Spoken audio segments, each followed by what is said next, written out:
Hey everyone, welcome back to the Calling Home podcast. It is officially the new year. It's 2025. That feels wild to say, but I'm so excited to be back recording today for the podcast. I first want to thank all of you for listening, subscribing, leaving reviews, leaving comments on Spotify, following the podcast on Instagram. All of this has made it possible for us to grow and continue the show this year. And I would like to continue for that to be possible. There is, of course, a lot of work and labor and effort that goes into this show for so many people that the more of you that subscribe, like, leave reviews, comment on YouTube, Spotify, Apple, that listen to this podcast, that download the episodes, the more episodes we can make for you and the further we can take this show this year. So thank you all so much. If any of you are new to the show, I want to give you a little bit of a breakdown on how things are going to go this year and what the episodes are going to look like. So, we release a new episode every Tuesday and Thursday. I really don't take a lot of breaks from the show, probably like 2 weeks off a year. So, you can always get an episode. On Tuesdays, it's either a solo episode from me or an interview with someone that I love and I really want you to hear from and to meet as well. And I release all of the episodes on YouTube and Spotify, Apple, wherever else you get your podcast. So if you'd like to watch them with video, that's also possible. What else do I need to tell you here? You can also join the Calling Home community on our website at www.callinghome.co. All of the episodes of the podcast follow the same topic schedule that we have at Calling Home. So if you ever want to dive deeper into a topic, the best way to do that is by listening to the episodes and then going to the community and doing the work in our groups and as well as with our content. Every Monday, we release a new worksheet, script, video. Every Monday, we release a new worksheet, video, script, and article. And you can get access to all of those resources through the Cycle Breakers Club at Calling Home. And I will link that in the show notes as well. This month inside Calling Home, we are working on emotional maturity and how to deal with emotionally immature people. I love talking about dealing with emotionally immature people as much as the next person. And I know that all of us, myself included, have the ability to be emotionally immature, and we can always learn to work on our emotional maturity. And so that is what we're going to be focusing on this month. We're going to be talking about how to increase your own emotional maturity, how to identify when you've been emotionally immature, how to deal with emotionally immature people. I'm going to give you a lot of scripts with how to respond, how to evaluate what you've said, all of that. And so you're going to get so many new resources every Monday inside the Family Cycle Breakers Club. And I'll be diving a little bit deeper in these podcast episodes to some of these topics. So let's go ahead and jump in today. I'm going to be talking about emotional maturity. And if you're watching this on video and see me looking down, I'm looking at my notes here on the topic because I want to make sure that I don't miss anything. But let's talk about what emotional maturity is. So, emotional maturity is the ability to understand, manage, and express emotions effectively while considering the impact on yourself and others. And I think this piece about considering the impact on others is one of the most important pieces. A lot of people that struggle with emotional immaturity really struggle because they cannot see how their actions are impacting others. And this is one of the best skills that you can develop as an adult is the ability to consider others, evaluate the intent and the impact of your words, your actions, your behavior, consider who needs to be prioritized in that moment, yourself, others, or both, whose opinions are important in certain moments, and when you might need to kind of dig a little bit deeper into how you are responding to something and less about what somebody is bringing up in you. And I think what I want you to really take away from this episode is that emotional maturity is a skill. I don't think all of us are able to achieve it on the same level across every situation. Certainly, there are personality traits, there are diagnoses that are going to make it more difficult to achieve emotional maturity in certain situations. And we all have the ability to improve. We also all have the ability to become quite emotionally immature when we are triggered or activated by certain people, places, or events, and things like trauma, PTSD, certain type of nervous system dysregulation that are associated with different diagnoses are certainly going to make it more difficult to access some of these more emotionally mature skills. But that doesn't mean that we can't all learn, try, and become a little bit better. Also, there are always going to be situations in life that evoke certain things we would associate with emotional immaturity. And sometimes those reactions are necessary and warranted. But it's always good to be able to be rooted and to come back to this place where we can access what our most emotionally mature versions of ourselves would do, because those are the versions of ourselves that are going to make probably the correct decision, the decision that's most in line with our values and that is going to serve us most in the long run.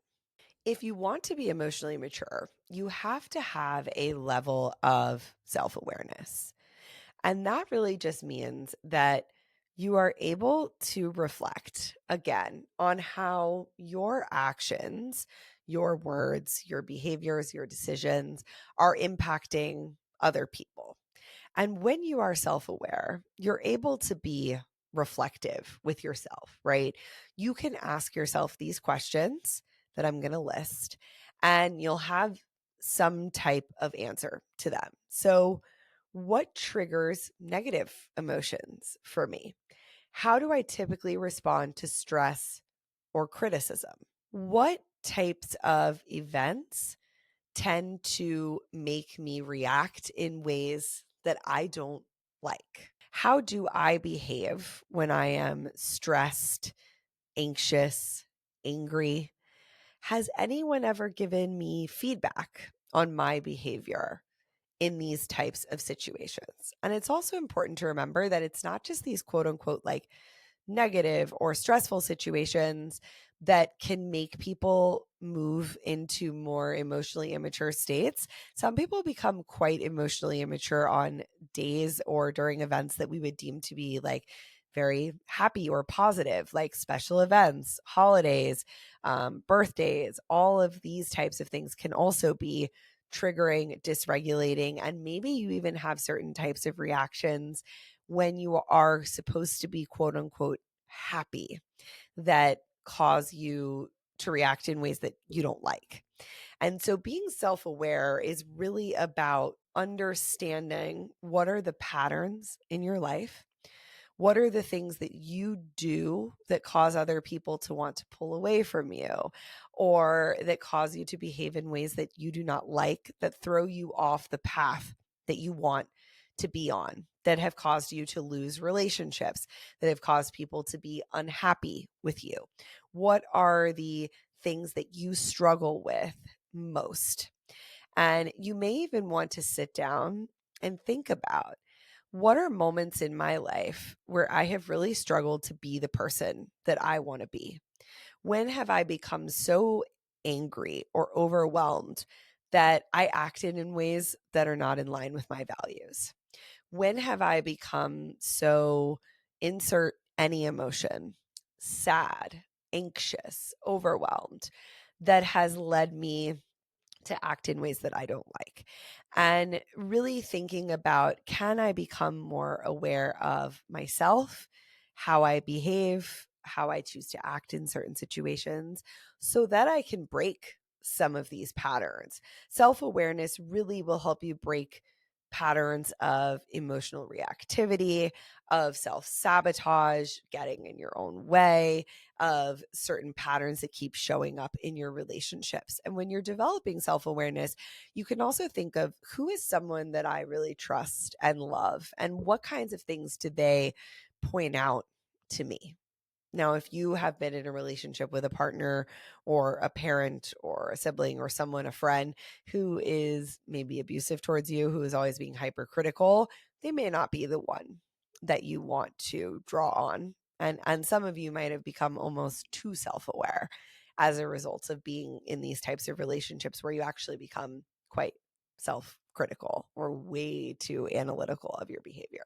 The next piece that I want to talk about when it comes to emotional maturity, and I think this is the most important piece we're going to talk about, is accountability. Accountability means owning your feelings and your behavior. When something is your fault or your responsibility, you show up, you recognize it, you take accountability, you do something about it. And most emotionally immature people really struggle with accountability. And that is why it is hard to be around them and it is hard to maintain relationships with them. So when someone is emotionally mature and they can own their feelings, they might say, I was angry. I got angry because of something that upset me. An emotionally immature person will say, you made me angry. If you wouldn't have done X, I wouldn't have gotten angry and thrown that plate at the wall. They cannot own their feeling and their behavior. And that's not to say that other people can't bring up feelings in us and that we can evoke feelings in other people. But we have to be responsible and take accountability for the things that we do when those feelings come up in us. And so I talk a lot about relationships between adults and their parents. And this is a perfect example of where emotional immaturity might stop any type of resolution from happening. If an adult comes to their parent and says, Mom, when you criticize me every time I come to your house, it makes me not want to come over. I really don't like when you pick on my weight and my size and how much I'm eating. It's upsetting, and I'm not going to come around if you keep doing that. And the parent says, oh my gosh, I'm just trying to help.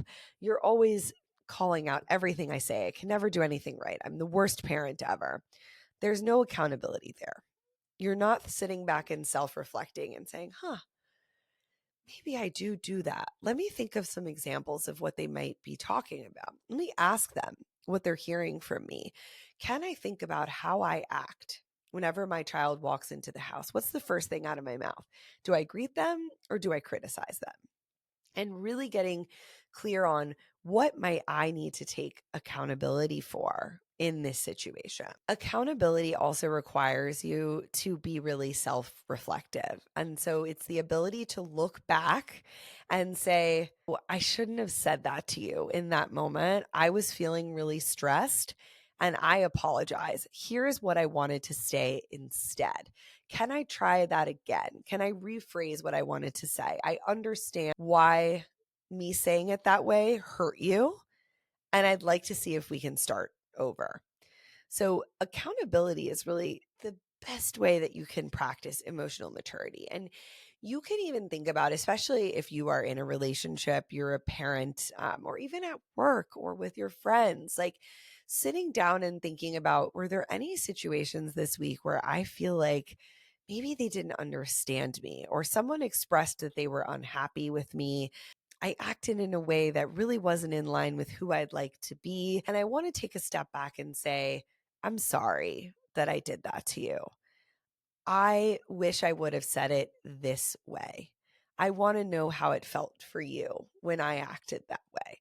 And really trying to think of different situations in your life where you can reflect back and repair. And the more you use this muscle and practice accountability, the easier it will feel when you have to do it because you won't be so overcome with shame and guilt for messing up. You will know that being accountable, saying you're sorry, and changing your behavior is just a part of being in a relationship. It's normal. And you'll build trust with the other person each time that you do that. People will also start to know that a lot of times when you are reacting in a certain way, you're not acting that way because you deliberately want to be cruel to them. And they will be able to say, oh, I wonder what's going on with John today. He seems really stressed. He doesn't normally act that way towards me. Instead of believing, wow, John's a really bad guy, he always acts this way towards me. He never apologizes. He never says he's sorry, and he only makes excuses for his behavior. And that will ultimately make you feel safer in your relationships. It makes people feel more secure with you, and it's extremely helpful. The next part of emotional maturity that's very important is emotional regulation. And the more in control of your emotional regulation you can become, the less accountability you usually have to take, because you're not messing up in these big, overwhelming, destructive ways all the time, because you have a handle on your emotions and you're not reacting in ways that are so harmful.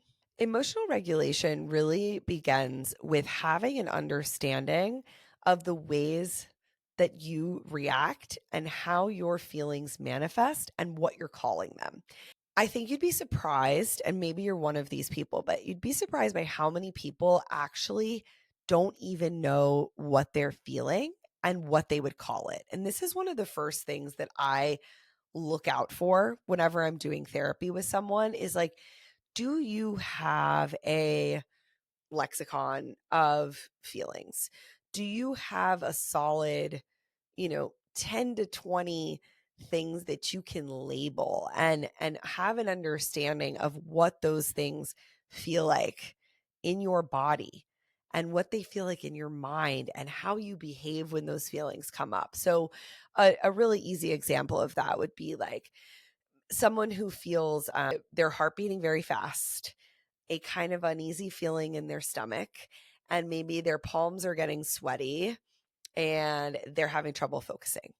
So when I describe those symptoms to you, what would you call that? I would probably, for me, call that anxiety. I might also think, have I eaten enough today? Did I drink water? How did I sleep last night? Is there anything stressful coming up? I might call that stress as well. But that is a known feeling to me, that subset of bodily sensations in one of those few ways, because I know that when that set of symptoms comes up, I usually package it as one of those labels: anxiety, stress, lack of food, lack of water, lack of sleep.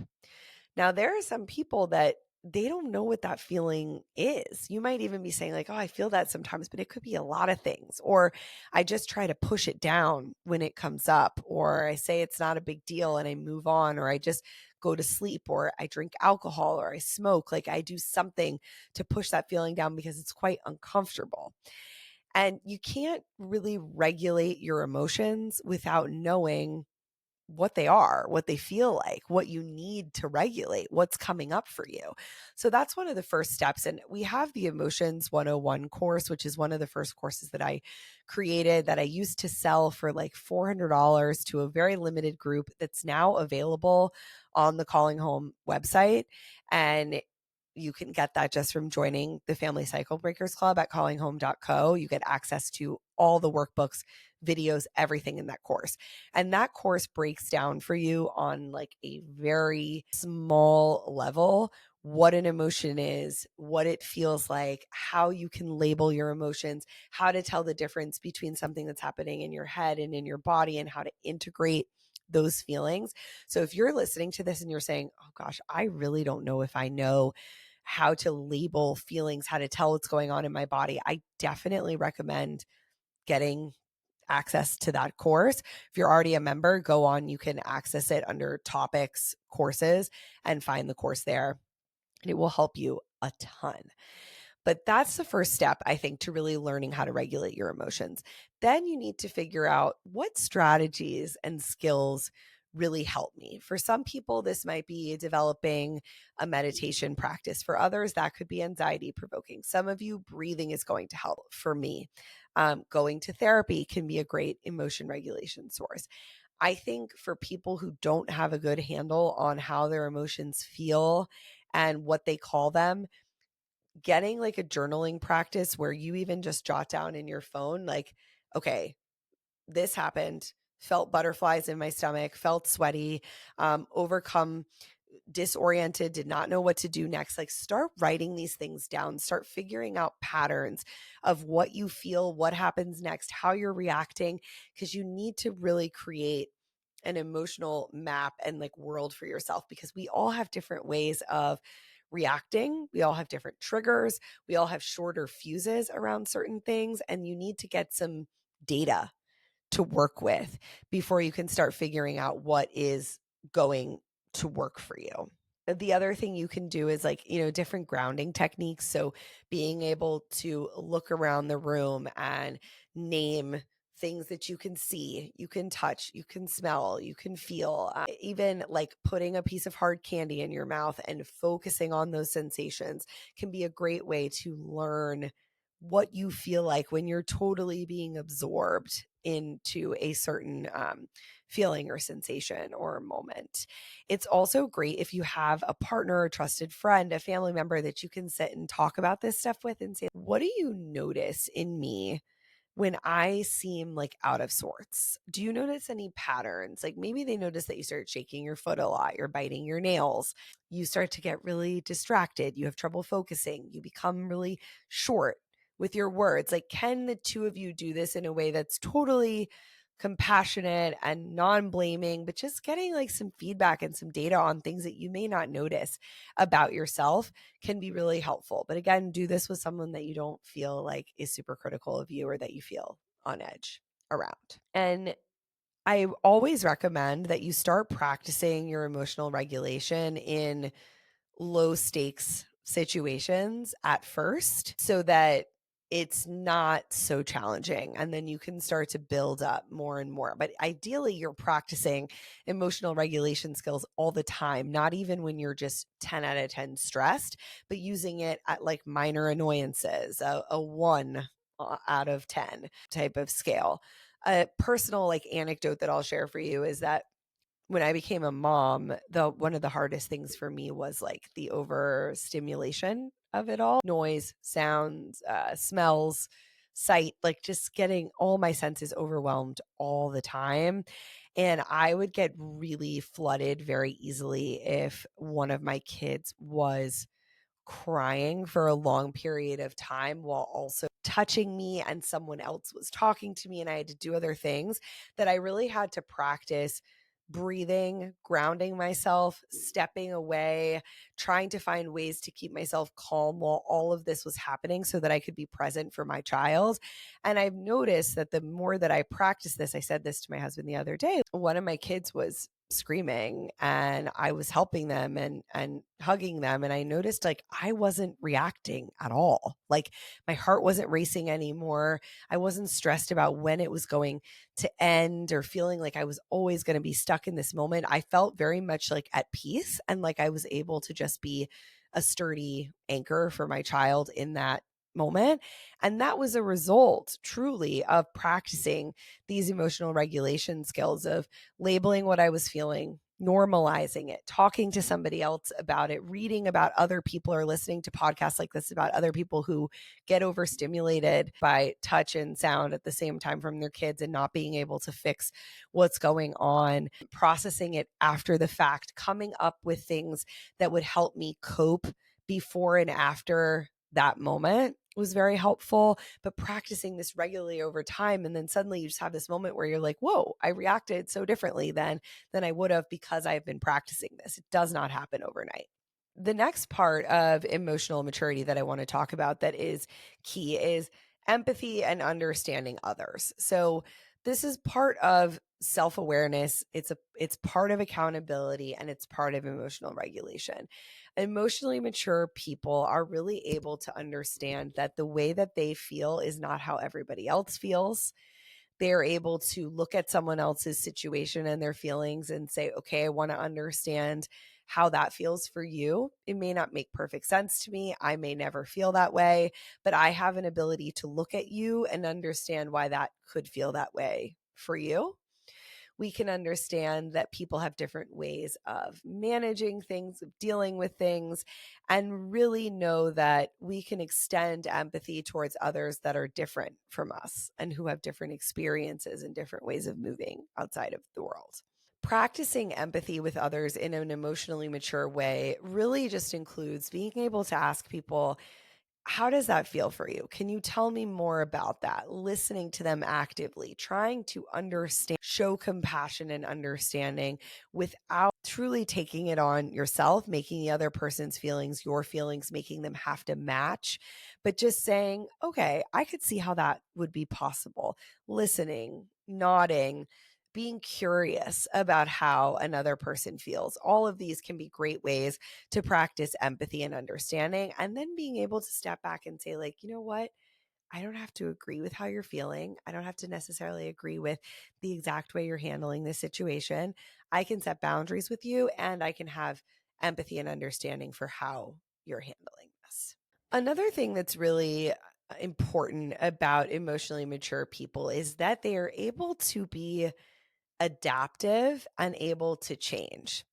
And they don't have such a fixed black and white mindset. I think when we talk about emotionally immature parents, this is a big piece of it too. It's that it's very hard to hold two truths at once for some people. It's either I was a good parent or I was a bad parent. I tried my best or I didn't try at all. And emotionally mature people understand that there are a lot of nuances and a lot of shades of gray to all people and all situations, and that we can look at things and say, okay, this was a little bit good, this was kind of bad. I can be a good person who messed up. I can be a good person that did a bad thing. Someone can see that I tried really hard here, but I also messed up a lot over here.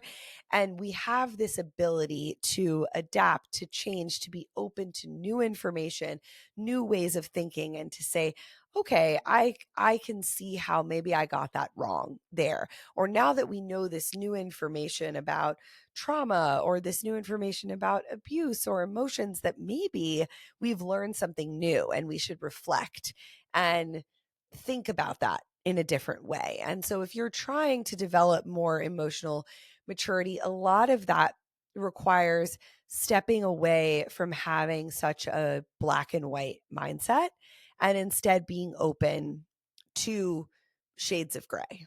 Emotional maturity also requires being able to communicate in a healthy manner.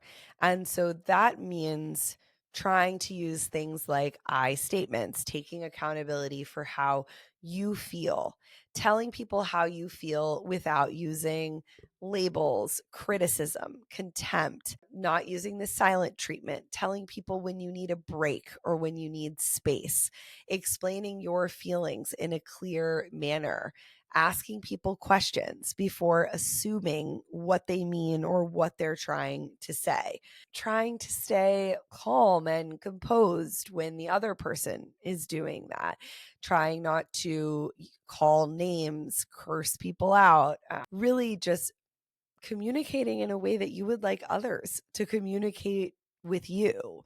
And that doesn't mean that you don't get angry and you don't fall out of this. But again, that goes back to the accountability piece. All of us are going to communicate sometimes in ways that are not quote unquote healthy or perfect. But can we reflect back and say, you know what? I really want to say that again. That's not what I meant to say. I was rude before. I would really like to try to have this conversation again. And modeling for others the way that you would like to be spoken to is very, very important. And the last thing I want to touch on when it comes to emotional maturity is how important vulnerability is in safe relationships that allow you the ability to be vulnerable. I think sometimes we think that emotional maturity, I used to believe this at least, that emotional maturity was being like a rock. No one could get you upset. No one could make you flustered. You were always calm, cool, collected. No one was ever going to get a rise out of you. And that's what made you emotionally mature.